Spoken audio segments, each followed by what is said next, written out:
హరే కృష్ణ.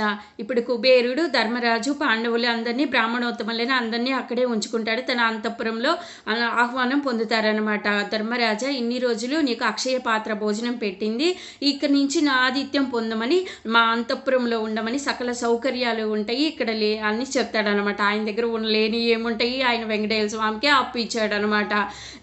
కుబేరుడి యొక్క భవనం చాలా అద్భుతంగా ఉంటుంది, అక్కడ లేని ఏమీ ఉండవన్నమాట.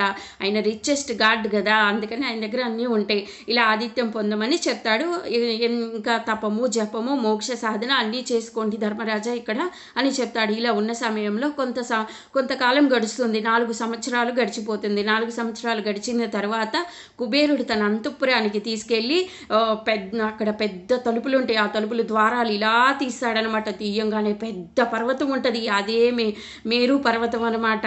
పెద్ద పర్వతం ఉంది. అక్కడి నుంచే స్వర్గానికి దారి ఉందని కుబేరుడు చెప్తాడనమాట. మేరు పర్వతం, ఇది మేరు పర్వతం ఎక్కడ మనం చెప్పుకుంటామంటే, మనం పూజ చేసేటప్పుడు సంకల్పం చెప్పుకుంటాం కదా, ఆ సంకల్పంలో ఎలా చెప్పుకుంటాం, జంబూ దీపే భరతకండే భరతవర్షే అని చెప్పుకుంటాం కదా. మేరు పర్వతే దక్షిణ భాగే అని చెప్పుకుంటాం. దక్షిణ భాగానికి మేరు పర్వతానికి మనం ఉన్నామన్నమాట.